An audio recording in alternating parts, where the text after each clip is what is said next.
स्वागत करता हूँ हिंदी के विद्यार्थियों का जो बिहार ए स्टेट की तैयारी कर रहे हैं उनके लिए यह वीडियो क्लास बहुत ही महत्वपूर्ण है।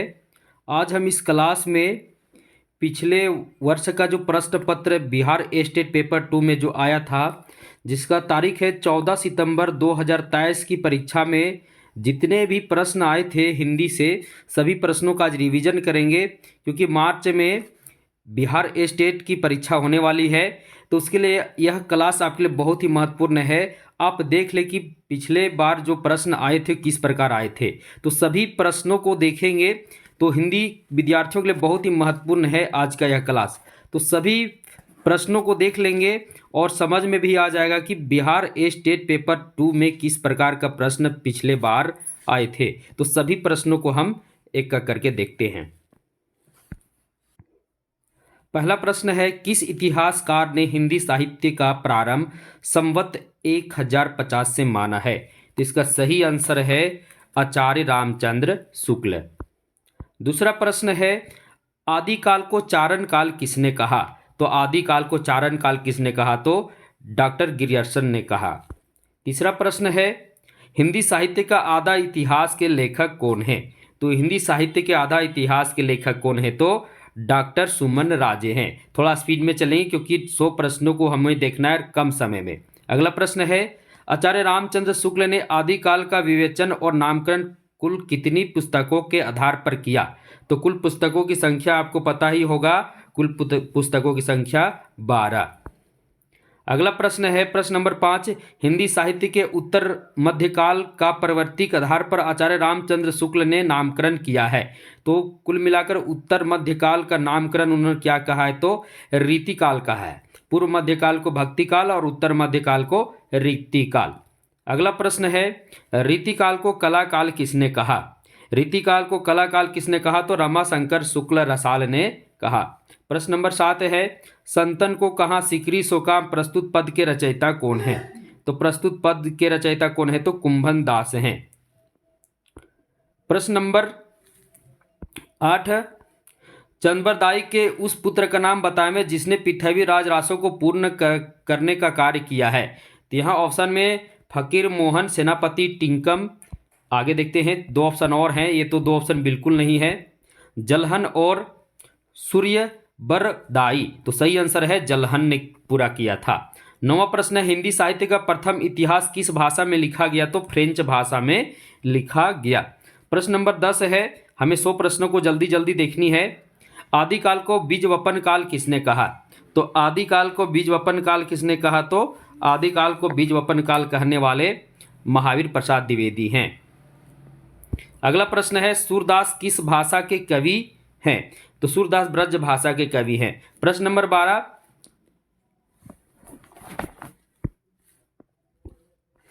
किस आलोचक ने रीतिकाल को कलाकाल कहा? एक ही प्रश्न 2 बार आ गया है तो वही आंसर होगा रामाशंकर शुक्ल रसाला ने, उन्होंने ही कहा। दो प्रश्न, एक ही प्रश्न को 2 बार दे दिया गया है। संदेश राशक कितने प्रक्रम में बटा हुआ है? तो संदेश राशक कितने प्रक्रम में बटा हुआ है? तो 3 प्रक्रम में बटा हुआ है। प्रश्न नंबर 14 है, अंधेर नगरी नाटक के रचयिता कौन है? तो अंधेर नगरी चौपट ये तो भारतेंदु हरिश्चंद्र इनके क्या हैं? तो इसके नाटककार लेखक हैं। प्रश्न नंबर 15 है, निम्न में से खड़ी बोली में लिखा गया प्रथम महाकाव्य कौन सा है? तो खड़ी बोली का प्रथम महाकाव्य किसे माना जाता है? तो खड़ी बोली का प्रथम महाकाव्य पीर प्रवास को माना जाता है। प्रश्न नंबर 16 है, मिलन पथिक स्वपन खंड काव्यों के रचयिता कौन है? तो इन सभी खंड काव्यों के जो रचयिता हैं वो राम नरेश त्रिपाठी जी हैं। तो सही आंसर होगा राम नरेश त्रिपाठी। प्रश्न नंबर 17 है, हिम किरीटनी और हिम तरंगिणी के काव्य संग्रह किस कवि की रचना है? तो यह जो काव्य संग्रह है यह माखनलाल चतुर्वेदी की रचना है। प्रश्न नंबर 18, किस आलोचक ने छायावादी काव्य में अनुभूति की प्रधानता के कारण इसे स्थूल के प्रति सूक्ष्म का विद्रोह माना है? तो ये मानने वाले कौन है? तो डॉक्टर नगेंद्र। प्रश्न नंबर 18 है, प्रकृति का मानवीकरण किस युग की एक प्रमुख प्रवृत्ति है? तो प्रकृति का मानवीकरण जो है छायावाद युग इसका सही आंसर होगा। अंधा युग किसकी रचना है? तो अंधा युग धर्मवीर भारती की रचना है। प्रश्न नंबर 21, अशोक का फूल निबंध के रचनाकार कौन है? तो अशोक के फूल निबंध के रचनाकार हजारी प्रसाद द्विवेदी हैं। प्रश्न नंबर 22, सभी प्रश्न बिहार स्टेट जो 14 सितंबर की परीक्षा हुई थी उसमें ये सभी प्रश्न पूछे थे। तो इसे आप अगर एक दो बार रिवीजन कर लेंगे तो आपको मालूम हो जाएगा कि प्रश्न कहाँ से किस प्रकार प्रश्न परीक्षा में पुनः आने वाले हैं। क्योंकि मार्च में बिहार स्टेट की पुनः परीक्षा होने वाली है, तो सभी विद्यार्थी परीक्षा से पहले पिछले वर्ष का जो प्रश्न पत्र है उसे जरूर देख लें। तो सभी 100 प्रश्नों को हम लेकर आए हैं। आपको पता होगा कि पूरे 150 नंबर का प्रश्न, इसमें 100 नंबर आपका हिंदी से है और 150 में पास होने के लिए जो जनरल से विद्यार्थी हैं जो बिहार के अलावा अदर स्टेट के, उनके लिए 75 नंबर उनको लाना है, यानी 75 सही करना अनिवार्य है। तो कोशिश करेंगे कि आपका हिंदी सही 75 सही हो जाए। तो प्रश्न को देख लें और इसी प्रकार अपनी तैयारी करके परीक्षा में जाएं। अगला प्रश्न है, सरदार पूर्ण सिंह विख्यात है, किस रूप में विख्यात है? सरदार पूर्ण सिंह जो है वो एक निबंधकार के रूप में क्या है? विख्यात हैं। जन्मेजय का नाग यज्ञ के रचनाकार कौन है? जन्मेजय के नाग यज्ञ के रचनाकार कौन है? जयशंकर प्रसाद हैं। प्रश्न नंबर 24, चंद्रगुप्त नाटक की नायिका कौन है? तो चंद्रगुप्त नाटक जो है उसकी नायिका कार्नेलिया है। आगे बढ़ते हैं। प्रश्न नंबर 25 है, चारणदास चोर किसकी नाट्य कृति है? तो इसका सही आंसर होगा चारणदास चोर हबीब तनवीर की क्या है? तो नाट्य कृति है। प्रश्न नंबर 26, महाभारत की कथा पर आधारित नाटक है, तो महाभारत की कथा पर आधारित कौन सी नाटक है? तो अंधा युग। अगला प्रश्न है, महादेवी वर्मा ने किस रेखा चित्र में कल्पवास की स्मृतियों को अभिव्यक्त किया है? इसका सही आंसर है ठकुरी बाबा। अगला प्रश्न है, प्रश्न नंबर 28, प्रेमचंद की जीवनी कलम के जादूगर के रचनाकार हैं, तो इसके रचनाकार कौन है? तो मदन गोपाल है। कलम के जादूगर मदन गोपाल, कलम के मजदूर अमृत राय और प्रेमचंद घर में शिवरानी देवी, सभी क्या है? तो सभी क्या है? तो रेखा चित्र, एक प्रकार से इसे जीवनी भी कह सकते हैं। अगला प्रश्न है, माटी हो गई सोना, इनमें से किस लेखक की रेखा चित्र संकलन है? तो माटी हो गई सोना में किस लेखक के रेखा चित्र का संकलन ये है? तो इसका सही आंसर होगा प्रश्न नंबर 29 का सही आंसर होगा ऑप्शन नंबर 1 कन्हैयालाल मिश्र प्रभाकर। प्रश्न नंबर 30 में चलते, भक्तिन महादेवी वर्मा की किस रेखा चित्र संकलन में संकलित रेखा चित्र है? तो भक्तिन यानी महादेवी वर्मा की किस रेखा चित्र में इसका संकलन है? तो स्मृति की रेखाएं। प्रश्न नंबर 31, मंटो संबंधी संस्मरण मंटो मेरा दुश्मन के रचनाकार कौन है? तो मंटो मेरा दुश्मन के रचनाकार कौन है? तो मंटो मेरा दुश्मन के जो रचनाकार हैं वो कौन है? तो उपेंद्र नाथ अस्कजी हैं। प्रश्न नंबर 32 में चलते हैं, प्रेमचंद की पत्नी शिवरानी देवी कृत प्रेमचंद की जीवनी है, तो इसमें से कौन सी जीवनी प्रेमचंद की है? तो उनका आपको पता होगा प्रेमचंद घर में। प्रश्न नंबर 33 है, याद हो कि ना यदा हो बहुचर्चित संस्मरणात्मक कृति किस लेखक की है? यह जो कृति है इसके लेखक हैं काशीनाथ सिंह। कौन है? काशीनाथ सिंह। प्रश्न नंबर 34 है, कानों में कंगना कहानी का प्रकाशन वर्ष क्या है? तो 1913 ईस्वी। थोड़ा स्पीड में चल रहे हैं क्योंकि 100 प्रश्नों को हमें जल्दी जल्दी देखनी है। अगला प्रश्न है, जर्मन लप्टन को किसने मार गिराया? तो लहना सिंह ने मार गिराया। और यह किस कहानी से आपको पता ही होगा, उसने कहा था से। आरंभिक कहानियों में सर्वप्रथम फ्लैशबैक शैली का प्रयोग किस कहानीकार ने किया? तो चंद्रधर शर्मा गुलेरी ने किया। और वो कौन सी कहानी, आप हमें कमेंट बॉक्स में जरूर बताना। प्रश्न नंबर 37 है, गुलरी काकी और मुंडरी किस कहानी के पात्र हैं? तो दोनों जो है वो पंचलाइट के पात्र हैं। किसके पात्र हैं? पंचलाइट के पात्र हैं। अगला प्रश्न है,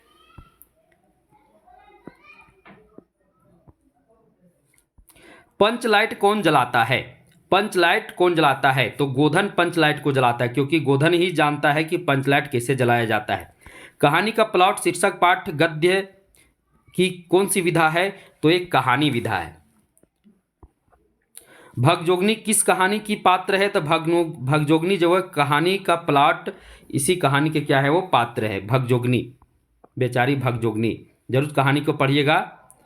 गोदान उपन्यास में प्रेमचंद ने किन दो गांवों का उल्लेख किया है? तो प्रेमचंद ने सेमरी और बेलारी दो गांवों का क्या किया? उन्होंने उल्लेख किया है। अब हमें आप कमेंट में बताइएगा कि जो गोदान का प्रमुख पात्र होरी है वो किस गांव का रहने वाला था? बेलारी का रहने वाला था या सेमरी का रहने वाला था? निम्नलिखित पात्रों में से कौन होरी की पत्नी है? झुनिया, सरोज, सिलिया या इनमें से कोई नहीं? तो आपको पता है होरी की पत्नी का नाम क्या था? धनिया नाम था, तो यहाँ धनिया ऑप्शन में है ही नहीं। झुनिया तो उसकी क्या थी, एक प्रकार से कह सकते हैं कि गोबर की पत्नी थी, उसकी पतोह थी। सरोज कौन थी? तो सरोज ये जो मालती की बहन थी। सिलिया कौन थी? सिलिया जो एक प्रकार से जो चमारिन थी। तो इसमें सही आंसर जो होगा इनमें से कोई नहीं, क्योंकि इसमें ऑप्शन में धनिया है ही नहीं।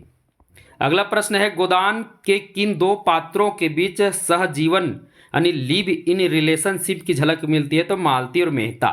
इसका सही आंसर क्या होगा? मालती और मेहता। प्रश्न नंबर 44 में चलते हैं। प्रश्न नंबर 44 है, मैं इस सिद्धांत का समर्थक हूं कि संसार में छोटे बड़े हमेशा रहेंगे और उन्हें हमेशा रहना चाहिए। इसे मिटाने की चेष्टा करना मानव जाति के सर्वनाश का कारण होगा। तो यह जो कथन है किस पात्र द्वारा कहा गया है? तो डॉक्टर मेहता द्वारा कहा गया है। डॉक्टर मेहता या प्रोफेसर मेहता।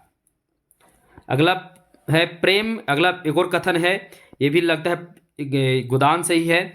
प्रेम सीधी साधी गौ नहीं खुखार शेर है, जो अपने शिकार पर किसी की आंख भी नहीं पड़ने देता। यह कथन किसका है? यह कथन भी प्रोफेसर मेहता जी का ही है, क्योंकि अक्सर सिद्धांतवादी थे। सिद्धांतवादी यानी अक्सर सिद्धांत संबंधित बातें वही करते थे। मेला आंचल में कौन सा चरित्र पात्र तहसीलदार के पद पर है? तो तहसीलदार के पद पर विश्वनाथ प्रसाद मलिक थे।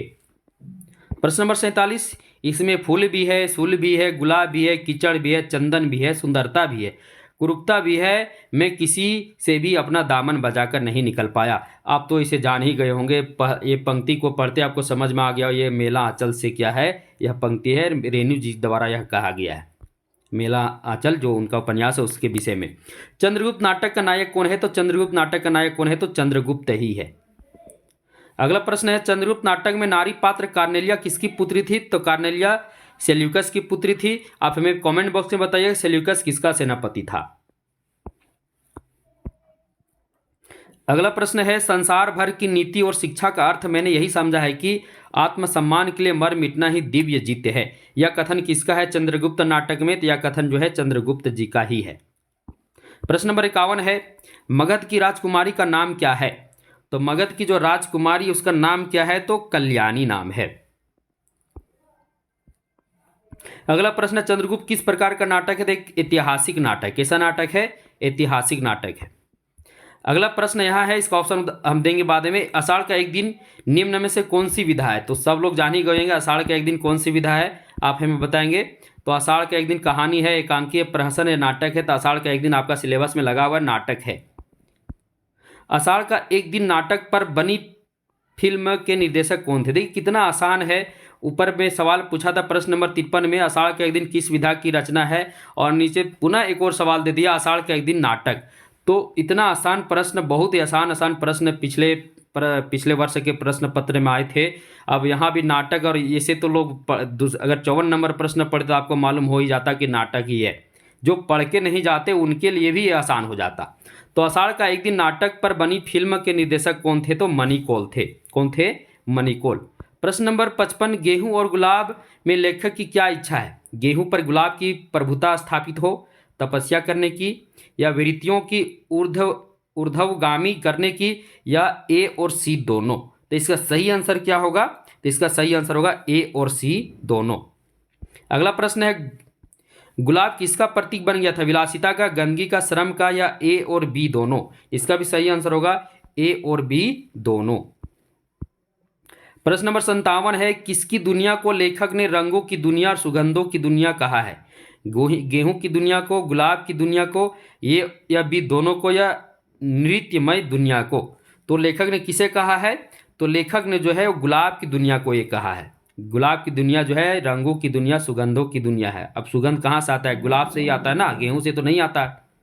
अगला प्रश्न है 58 नंबर प्रश्न है, लेखक के अनुसार आचरण की सभ्यतामय भाषा सदा रहती है। क्या रहती है? तो मौन रहती है। क्या रहती है?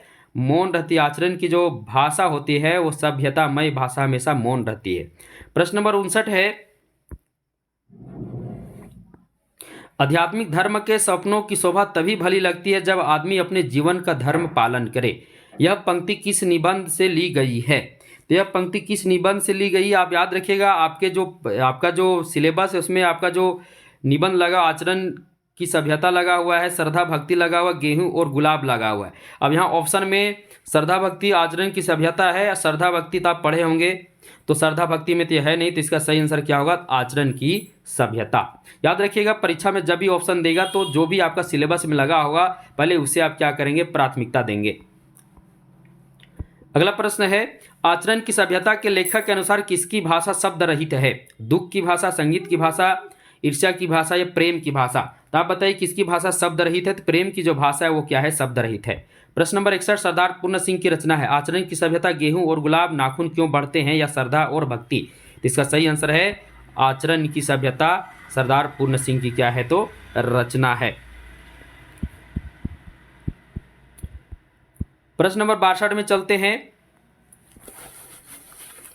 प्रश्न नंबर 62 है, कब फूटा गिरी के अंतर से किस अंचल से उतरा नीचे? उपर्युक्त पंक्ति का संबंध किस कवि से है? यानी यह पंक्ति किस कवि की है? केदारनाथ अग्रवाल की, नागार्जुन की, मैथिली शरण गुप्त की या आरसी प्रसाद सिंह की? यह जो पंक्ति है किसकी है? तो यह पंक्ति आरसी प्रसाद सिंह जी की क्या है? ये पंक्ति है।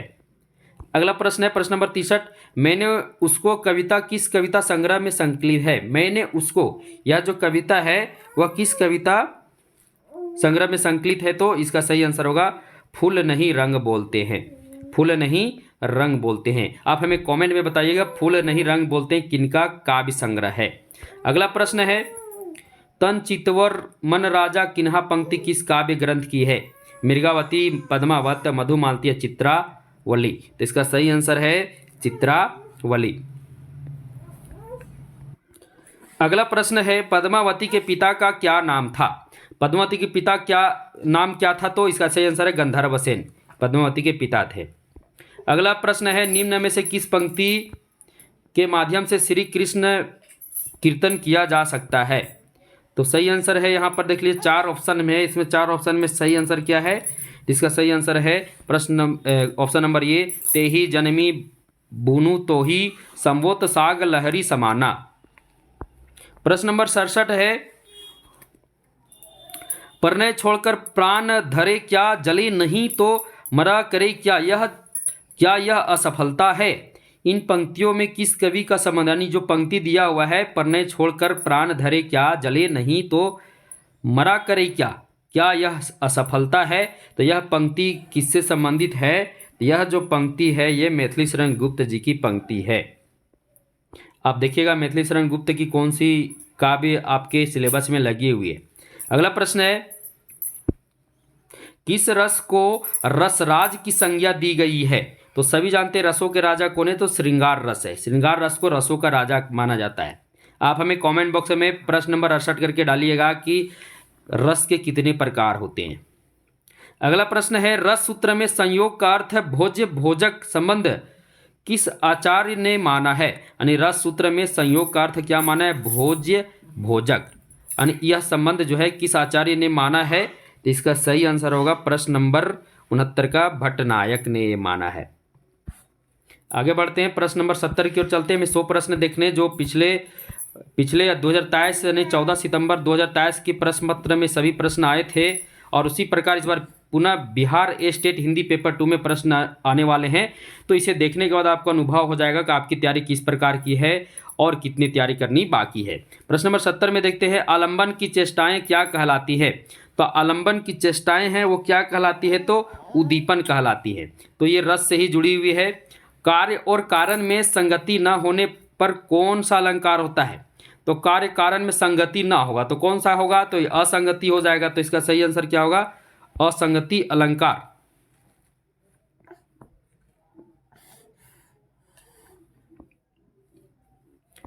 अगला प्रश्न है प्रश्न नंबर 72। प्रश्न नंबर 72 में अलंकार संप्रदाय के प्रवर्तक आचार्य बताएं। तो अलंकार संप्रदाय के प्रवर्तक कौन है? तो भामा जी हैं। कौन है? तो भामा जी हैं। प्रश्न नंबर 73 में चलते हैं, निम्नलिखित में से कौन सा अर्थालंकार है? तो अर्थालंकार में कौन आता है? सलेश, ये तो शब्दालंकार है। यमक भी शब्दालंकार है। यहाँ देखिए वक्रोक्ति भी शब्द अलंकार है, लेकिन आपका ये जो है रूपक अलंकार वो क्या है, अर्थालंकार के अंतर्गत आता है।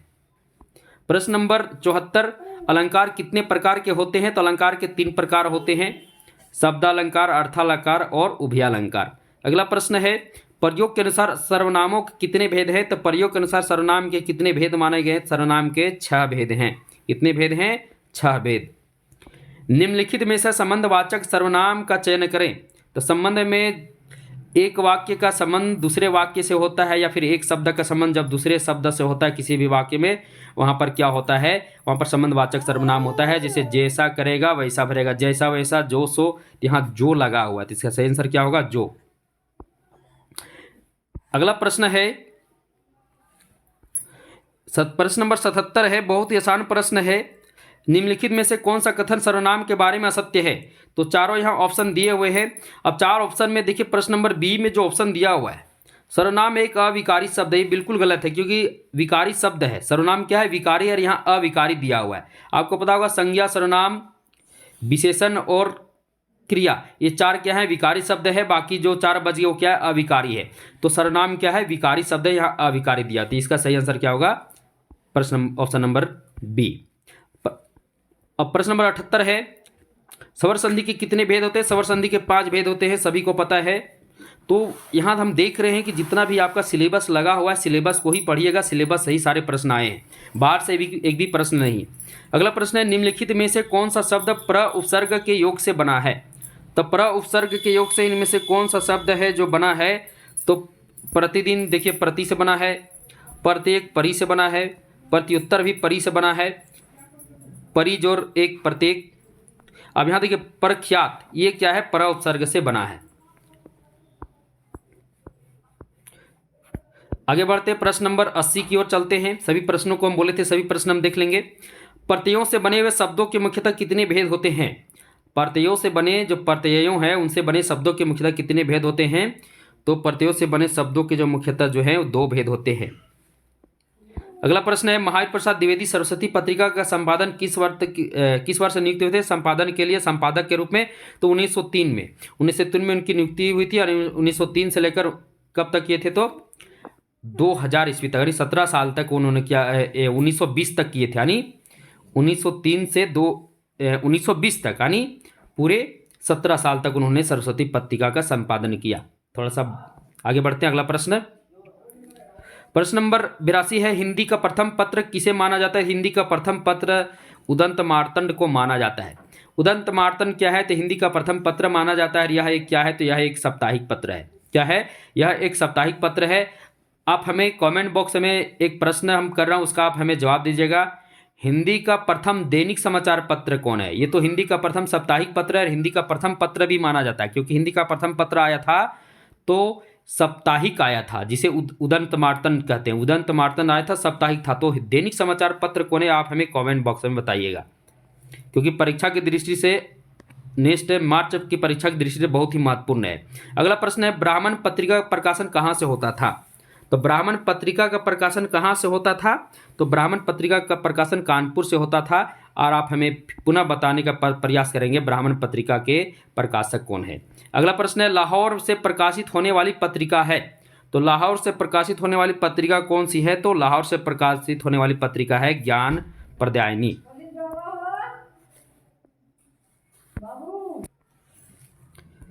प्रश्न नंबर 85 है, कलकत्ता से विशाल भारत का प्रकाशन किस वर्ष हुआ? कलकत्ता से विशाल भारत का प्रकाशन किस वर्ष हुआ? तो कलकत्ता से विशाल भारत का प्रकाशन 1928 ईस्वी में हुआ। प्रश्न नंबर 86 है, खींचो न कमानों को न तलवार निकालो, तोप मुकाबिल हो तो अखबार निकालो, किसने कहा है? यह किनका कथन है? यह जो कथन है, यह कथन अकबर इलाहाबादी की कथन है। प्रश्न नंबर 87 है, प्रसिद्ध खड़ग विलास प्रेस किस शहर में था? यानी खड़ग विलास प्रेस जो है, जो प्रसिद्ध है, वो किस शहर में था? तो यह जो शहर है वो इलाहाबाद शहर में था। कहाँ था? इलाहाबाद शहर में। अगला प्रश्न है, प्रश्न नंबर 88 है, निम्न में से किस रचना को साहित्य अकादमी पुरस्कार प्राप्त हुआ है? अब यहाँ प्रश्न में चलेंगे, कौन सी है? ऑप्शन देखेंगे। यहाँ ऑप्शन है, कलम का सिपाही, गबन, कर्मभूमि, इनमें से कोई नहीं। तो गबन और कर्मभूमि के बारे में तो सुने नहीं कि साहित्य अकादमी पुरस्कार मिला है, तो कलम का सिपाही को साहित्य अकादमी पुरस्कार मिला है। अगला प्रश्न है प्रश्न नंबर 89। प्रश्न नंबर 89 है के बिड़ला फाउंडेशन द्वारा दिया जाने वाला पुरस्कार कौन सा है? तो के बिड़ला फाउंडेशन द्वारा सरस्वती सम्मान दिया जाता है।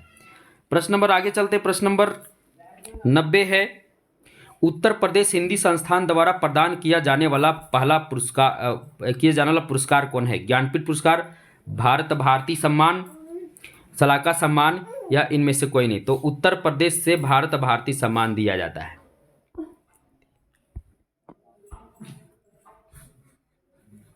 अगला प्रश्न है महादेव वर्मा को किस रचना के लिए ज्ञानपीठ पुरस्कार मिला?